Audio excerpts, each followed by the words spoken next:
네, 유승민 작가 모셨습니다. 어서 오세요. 안녕하세요. 오늘 어떤 내용일까요?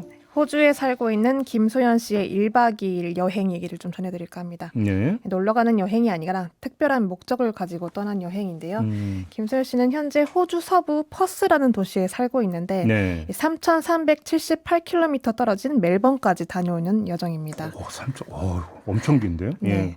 어제 퇴근 후에 차량으로 공항까지 1시간 정도 이동을 한 뒤에 비행기를 타고 5시간을 날아서 멜번에 도착하고 하룻밤 묵은 다음에 오늘 그곳에서 일을 처리한다고 하는데요. 네. 이 여행에 들어가는 비용은 비행기 값과 숙박비 그리고 교통비와 식대까지 약 1,500불, 하나로 140만 원 정도가 들어간다고 합니다. 특별한 목적, 그 일이 뭔데요? 그 일은 투표인데요. 투표? 네, 대통령 선거 재외국민 투표를 하기 위해서 1박 2일의 시간과 140만 원의 비용을 들여서 여정에 오른 겁니다. 오, 예.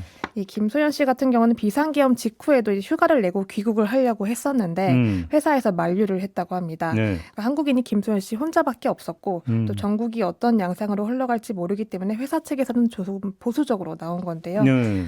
당신이 못 돌아올 수 있으니까 회사 기기를 다 반납을 하고 귀국을 해라라고 해서 김 씨는 노트북까지 다 반납을 하고 귀국을 한 다음에 탄핵 촉구 시위에 참여를 했다고 합니다. 그랬었어요? 네. 오, 대단한 분이시네. 예. 네. 이 민주주의를 지켜야 한다는 신념과 열정이 그만큼 컸다는 건데요. 이번에 3,378km의 여정에 오른 것도 같은 이유였습니다. 네, 김소연 씨 이야기를 한번 들어보겠습니다. 우선 저는 사실 이 투표를 너무 기다려왔기 때문에 그래서 되자마자 그냥 바로 가야겠다고 생각을 했어요. 사람들이 어느 나라에 있던 간에 그냥 중요한 가치는 항상 지켜내야 된다고 생각을 하거든요. 근데 그 민주주의도 누군가는 뭐 시간을 쓰고 어떤 사람들은 돈을 쓰고 누군가는 용기를 내서 뭐 시위를 나간다던가 행동하는 걸 통해서 유지되는 거라고 생각을 해요. 근데 저는 그 중에서 제가 할 수 있는 방법인 시간과 거리라는 값을 지불해서 이번에 투표를 하러 가는 거거든요. 근데 이게 말처럼 그렇게 쉬운 일은 아니거든요. 네, 결코 쉬운 일이 아닌데요. 그럼에도 갈 수밖에 없었던 이유를 한 번 더 직접 들어보겠습니다.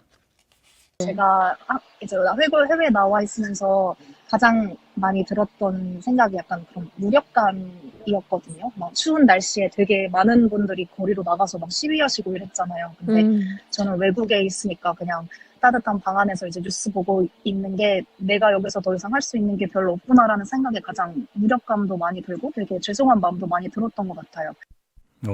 예. 네, 그런데 이런 사람이 김소연 씨뿐만은 아니라는 거죠. 그러니까 올해 유독 지역 내 한인 커뮤니티에서 투표일을 그렇게 손꼽아 기다리는 국민들이 많았다고 합니다. 그래요? 네, 그래서 요 며칠 국내 온라인 커뮤니티에서도 이런 글이 화제가 됐는데 제목이 민주주의의 값은 다들 얼마야? 라는 글이었던 이 거죠. 민주주의 값이라는 게 조금 전에 했던 이제 시간이라든지 비용 이런 거 얘기하는 건가요? 네, 그 김소연 씨처럼 지리적으로나 물리적으로 제약이 있는 나라에 살고 있을 경우에는 지금 한창 비행기 티켓을 알아보거나 기차표를 알아보고 하는 시기일 테니 예. 다들 비용이 얼마쯤 나오나 하고 공유를 하는 글이었습니다. 네. 댓글에 다양한 사례가 등장했는데요.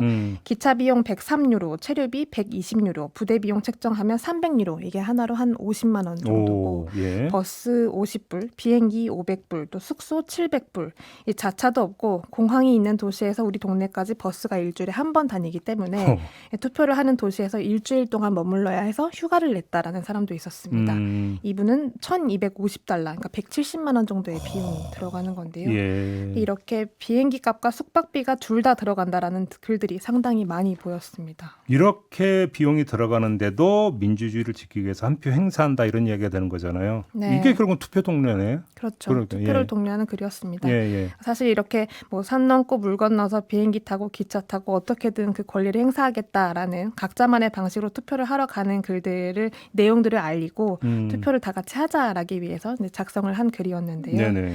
이 해외뿐만이 아니고 이걸 글을 접하는 국내에 머물고 있는 시민들한테도 상당히 큰 힘이 되는 글이기도 했습니다. 그러니까 이번 선거 같은 경우는 중앙선거관리위원회 최종 집계를 살펴보면 이 대선 제외동포 등록 유권자가 25만 8,254명이라고 하거든요. 예. 그러니까 시차부터 시작해서 이 참정권을 지켜내기 위한 물리적인 제도의 벽은 상당히 높지만 그럼에도 불구하고 그 한 표를 지켜야겠다라고 하는 그 절실한 마음들이 그 어느 때보다 간절한 것 같습니다. 정말 참된 유권자들이다 이런 예. 분들이 그런 말씀을 좀 드리겠고 사실 재외국민 투표라고 하는 게 이제 우리 공관이 설치되어 있는 곳 그러니까 뭐 대사관이라든지 영사관이라든지 이런 게 설치돼 있는 곳에서만 이제 투표소가 보통 설치가 되잖아요. 네. 그러다 보니까 산 넘고 물 건너서 이제 이렇게 이제 여기까지 찾아가서 투표를 한다라는 거잖아요. 그렇죠.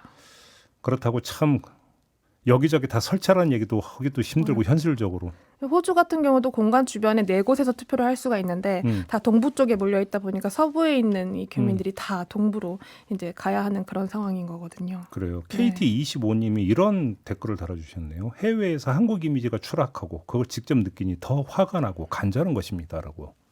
네. 이럴 수도 있겠네요. 이런 마음입니다. 그리고 역계토끼님 그 마음은 돈으로 환산할 수 없을 만큼 귀하네요라는 이런 댓글도 달아주셨는데 그렇습니다. 네. 민주주의의 주인은 유권자들입니다. 유권자입니다. 자 이렇게 마무리하겠습니다. 유승민 작가 수고하셨어요. 고맙습니다.